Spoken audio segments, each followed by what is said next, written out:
જી નમસ્કાર, અમારી ચેનલમાં ફરીથી એક નવા વિડીયોમાં તમારું સ્વાગત છે। મિત્રો, તમે બધા મસ્ત હશો, મજામાં હશો।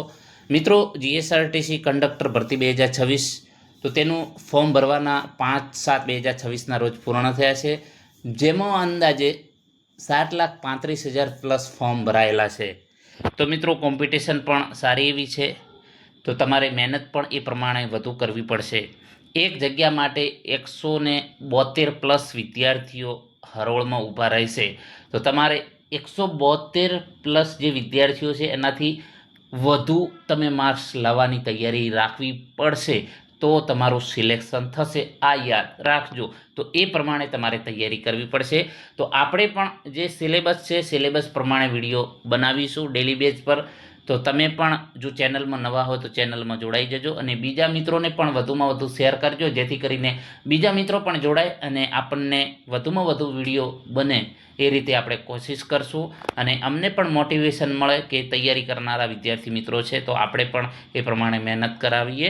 અને પીડીએફ પણ તમને ફ્રીમાં મળશે। તમામ સિલેબસ તમને કમ્પ્લીટ કરાવીશું, જે પ્રમાણે હેલ્પરમાં અગાઉ જીએસઆરટીસી હેલ્પર 2024-25માં ભરતી આવેલી, તો એમાં સિલેબસ મેં તમામ સંપૂર્ણ ક્લિયર કરાવેલો, જેમાં આજે ઘણા વિદ્યાર્થી મિત્રો સરકારી નોકરી કરી રહ્યા છે।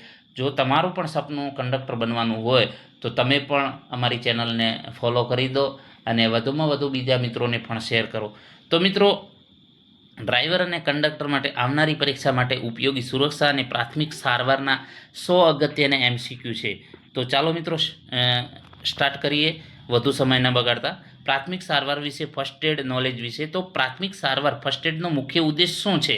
પ્રાથમિક સારવાર બરાબર, તો કે એનો ઉદ્દેશ્ય શું છે? તો કે ડૉક્ટર ન આવે ત્યાં સુધી જીવ બચાવવો અને સ્થિતિ બગડતી અટકાવવી એનો મુખ્ય ઉદ્દેશ છે, બરાબર। જ્યારે કોઈ અકસ્માત થાય છે અથવા તો જે કંઈ એક્સિડન્ટ થાય છે તો એમાં દર્દીને કંઈ વધારે વાગ્યું હોય તો એ લોહી નીકળતું હોય કે અન્ય, તો એને પાટાપીડી કરવી, જેથી એનો જે છે જીવ બચી જાય અને ડૉક્ટર આવે અથવા તો એમ્બ્યુલન્સ આવે એના પહેલાં આપણે જે સારવાર કરીએ છીએ એને પ્રાથમિક સારવાર કહીએ છીએ। અને એનો મુખ્ય ઉદ્દેશ કે ડૉક્ટર ન આવે ત્યાં સુધી જીવ બચાવવો અને જે સ્થિતિ બગડે છે તો એ અટકાવવી। પ્રાથમિક સારવારની કિટમાં નીચેનામાંથી શું અનિવાર્ય હોવું જોઈએ? તો પ્રાથમિક સારવારમાં જે છે એમાં એન્ટિસેપ્ટિક લોશન અને કોટન આ તો ફરજિયાત હોવું જોઈએ। એના પછી કોઈ વ્યક્તિ બેભાન થઈ જાય તો સૌથી પહેલાં શું તપાસવું જોઈએ? જો કોઈ વ્યક્તિ બેભાન થઈ જાય તો સૌ પ્રથમ એના શ્વાસ અને નાડી ચેક કરવા જોઈએ, બરાબર। સીપીઆરનું પૂરું નામ શું છે? તો સીપીઆરનું પૂરું નામ શું છે? તો તેનો સાચો જવાબ છે ઓપ્શન એ, કાર્ડિયો પલ્મોનરી રિસિસ્ટેશન, બરાબર। એ પ્રોનાઉન તમે એ પ્રમાણે કરી લેજો, પ્રોનાઉન્સિએશન। એના પછી વાત કરીશું સાપ કરડવાના કિસ્સામાં પ્રાથમિક સારવાર તરીકે શું કરવું જોઈએ? તો સાપ કરડવાના કિસ્સામાં પ્રાથમિક સારવાર તરીકે કરડેલા ભાગથી થોડે ઉપર હળવો પાટો બાંધવો અને વ્યક્તિને સ્થિર રાખવો। એના પછી વાત કરીશું રસ્તા પર અકસ્માત થયા ત્યારે તાત્કાલિક મેડિકલ સહાય માટે કયો હેલ્પલાઇન નંબર ડાયલ કરવો જોઈએ? તો 108। આ તો દરેકને ખબર જ છે। જો કોઈ વ્યક્તિને નાકમાંથી લોહી નીકળે છે, નસકોરી ફૂટે તો તેને કેવી રીતે બેસાડવો જોઈએ? તો કોઈને નસકોરી ફૂટે છે તો માથું સહેજ આગળ નમાવી તેને નાક 5-10 મિનિટ નરમ ભાગથી દબાવી રાખવું જોઈએ। એના પછી હીટ સ્ટ્રોક એટલે કે લૂ લાગવી, એમાં દર્દીને સૌથી પહેલાં ક્યાં લઈ જવો જોઈએ? તો હીટ સ્ટ્રોક લાગે છે, લૂ લાગવી, તો એમાં ઠંડી છાંયડાવાળી અને હવા ઉજાસવાળી જગ્યાએ લઈ જવો। હાડકું ભાગી ગયું હોય ત્યારે પ્રાથમિક સારવારમાં શું કરવું જોઈએ? તો હાડકું એટલે કે હાડકામાં ફ્રેક્ચર થયું છે તો તે ભાગને બિલકુલ હલાવ્યા વિના સપોર્ટ આપવો, બરાબર। સામાન્ય દાઝી જવા માટે માઇનોર બર્ન ત્વચા પર સૌથી પહેલાં શું કરવું જોઈએ? તો 10થી 15 મિનિટ ઠંડુ પાણી વહેતું પાણી રેડવું, જે ઠંડુ પાણી છે, બરાબર।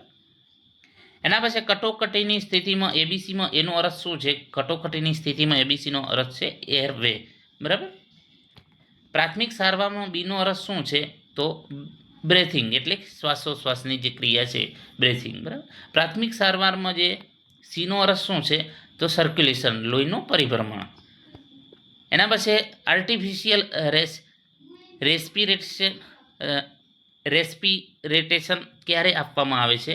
જે કૃત્રિમ શ્વાસ ક્યારે આપવામાં આવે છે? જ્યારે દર્દી જાતે શ્વાસ ન લઈ શકતો હોય ત્યારે. જો કોઈ વ્યક્તિ ઝેરી કેમિકલ પી જાય તો પ્રાથમિક સારવાર આપતી વખતે શું સાવચેતી રાખવી?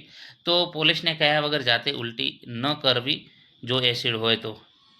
એના પછી દર્દીને શોક લાગ્યો હોય ત્યારે તેના પગ કેમ સહેજ ઊંચા રાખવામાં આવે છે? તો દર્દીને શોક લાગ્યો હોય ત્યારે મગજ તરફ લોહીનો પ્રવાહ વધારવા માટે. ગંભીર રક્તસ્રાવ હેવી બ્લીડિંગ થતું હોય ત્યારે શું કરવું જોઈએ? તો ઘા પર સાફ કપડું કે જંતુ રહિત પેડ મૂકીને સીધું દબાણ આપવું. જો આંખમાં કોઈ કેમિકલ અથવા તો કચરો પડી ગયો હોય તો સૌથી પહેલાં શું કરવું જોઈએ? તો સ્વચ્છ પાણીથી ધીમે ધીમે આંખોને સારી રીતે ધોવી. કૂતરો કરડવાના કિસ્સામાં તુરંત ઘાને શેનાથી સાફ કરવો જોઈએ? તો વહેતા પાણીને સાબુથી ઓછામાં ઓછું 10-15 મિનિટ. એના પછી ગળામાં ખોરાક કે વસ્તુ ફસાઈ જવાથી શ્વાસ રૂંધાય ત્યારે કઈ પદ્ધતિ અપનાવાય છે? તો REF એટલે કે હેમલિચ મેન્યુઅર, બરાબર, મેન્યુઅર, પેટ પર દબાણ આપીને. તો ઓપ્શન જે છે એ સાચો જવાબ છે, પેટ પર દબાણ આપીને. એના પછી બેભાન દર્દીને કઈ પોઝિશનમાં સુવડાવવો જોઈએ જેથી શ્વાસનળી બ્લોક ન થાય? તો તેને એક પડખે સુવડાવવો જોઈએ. વીજળીનો ઝટકો એટલે કે ઇલેક્ટ્રિક શોક લાગે ત્યારે વ્યક્તિ હજુ વાયર સાથે જોડાયેલો હોય તો શું કરવું? તો સૌ પ્રથમ મેન સ્વિચ બંધ કરીને લાકડીથી જે વાયરથી દૂર કરવો જોઈએ. મચકોડ આવવા માટે કઈ પદ્ધતિનો ઉપયોગ પ્રાથમિક સારવારમાં થાય છે? તો RICE પદ્ધતિ, બરાબર, રેસ્ટ આઈસ કમ્પ્રેસર અને ઇલેવેશન.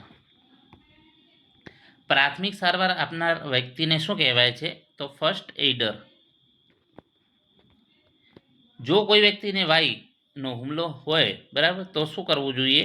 તો તેની આસપાસની જે તીક્ષ્ણ વસ્તુઓ હટાવી લેવી અને માથા નીચે ગરમ કપડું મૂકવું. ડાયાબિટીસના દર્દીનું સુગર અચાનક ઘટી જાય અને તે ધ્રુજવા લાગે તો પ્રાથમિક સારવારમાં શું આપવું? તો ગ્લુકોઝનું પાણી, ખાંડ કે ચોકલેટ તુરંત આપવી. ફર્સ્ટ એડ કિટમાં રહેલ બર્ન હીલ ક્રીમ શેના માટે વપરાય છે? તો દાઝેલા ભાગ પર લગાવવા માટે. જો ઘામાંથી લોહી નીકળતું બંધ ન થાય તો પાટો ન હોય તો શું વાપરી શકાય? તો સાફ સુથરાવું કપડું કે રૂમાલ. પ્રાથમિક સારવાર કિટની એક્સપાયરી ડેટ ક્યારે ચેક કરવી જોઈએ? તો નિયમિત અંતરે દર 3 થી 6 મહિને. કાનમાંથી કોઈ પ્રવાહી કે લોહી નીકળતું હોય તો શું કરવું જોઈએ? તો સાફ કપડું હળવેથી મૂકવું અને તરત ઇમરજન્સીમાં લઈ જવું. જંતુરહિત ડ્રેસિંગનો અર્થ શું થાય? તો જીવાણુ અને બેક્ટેરિયા મુક્ત પાટો. જો શ્વાસ બંધ થાય અને નાડી ચાલુ હોય તો શું કરવું જોઈએ? તો માત્ર કૃત્રિમ શ્વાસોશ્વાસ આપવો જોઈએ. હૃદયરોગનો હુમલો આવવાના લક્ષણો કયા છે? તો છાતીમાં અસહ્ય દુખાવો, ડાબા હાથમાં દુખાવો અને ખૂબ પરસેવો થવો. હાર્ટ એટેકના દર્દીને જો હોશ હોય તો કઈ દવા ચાવવા આપી શકાય? તો એસ્પિરિન.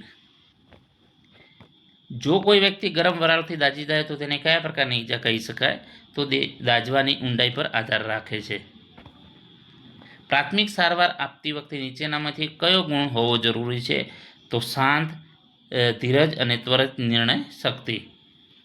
બરાબર, તો શાંત હોવો જોઈએ, ધીરજવાન હોવો જોઈએ, ત્વરિત નિર્ણય શક્તિ ધરાવતો હોવો જોઈએ. અકસ્માતમાં જે ઘાયલ વ્યક્તિને હોસ્પિટલ પહોંચાડનાર મદદગારને કયા કાયદા રક્ષણ આપે છે? તો ગુડ સમરિટન લો. જો કોઈ વ્યક્તિને મધમાખી કરડે તો પ્રાથમિક સારવાર શું કરવું જોઈએ? તો ચીપિયા વડે ડંખ દૂર કરવો અને તે ભાગ સાબુ પાણીથી ધોવો. બાળકોમાં શ્વાસ રૂંધાવાનું મુખ્ય કારણ શું હોઈ શકે? નાની વસ્તુઓ, સિક્કા કે રમકડા ગળી જવાના લીધે.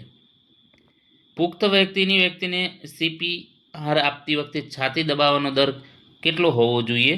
તો દર મિનિટે 100 થી 120 કોમ્પ્રેશન. CPR આપતી વખતે કોમ્પ્રેશન અને શ્વાસનો રેશિયો કેટલો હોય છે? તો 30 કોમ્પ્રેશન અને 2 શ્વાસ, બરાબર.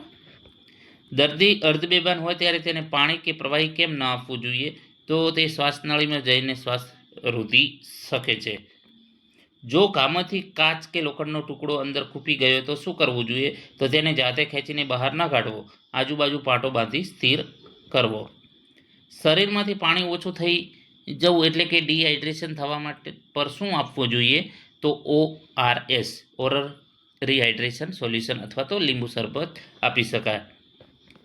જો કોઈ દર્દીને કરોડરજ્જુમાં ઈજા થઈ હોય તો તેને કઈ રીતે ખસેડવો? તો તેને સ્પાઇન બોર્ડ કે સ્ટ્રેચર પર શરીર બિલકુલ વળ્યા વગર સીધું રાખીને. તો મિત્રો, આ મોસ્ટ IMP આવા પ્રશ્નો છે. પ્રાથમિક સારવારમાં વપરાતી ત્રિકોણાકાર પટ્ટી શેના માટે ઉપયોગી છે? તો હાથ કે ખભાને સપોર્ટ આપવા માટે, સ્લિંગ જોડી બનાવવા માટે. એના પછી તબીબી ભાષામાં ટુર્નિકેટ એટલે શું? તો કે અતિશય લોહી વહેતું રોકવા માટે અંગ પર જોરથી બાંધવામાં આવતો પટ્ટો, એને ટુર્નિકેટ કહેવામાં આવે છે. જ્યારે કોઈ વ્યક્તિ ખૂબ લાંબા સમય સુધી બરફ કે અતિશય ઠંડીમાં રહે તો તેને શું તકલીફ થાય? તો હાઇપોથર્મિયા, બરાબર, તાપમાન ઘટી જવું. ઓપ્શન બી સાચો જવાબ છે. પ્રાથમિક સારવારમાં કિટમાં રહેલ એન્ટિસેપ્ટિક ક્રીમનું મુખ્ય કાર્ય શું છે? તો એનું મુખ્ય કાર્ય છે ઇન્ફેક્શન અટકાવવું, એટલે કે ચેપ અટકાવવું. ઓપ્શન એ સાચો જવાબ છે.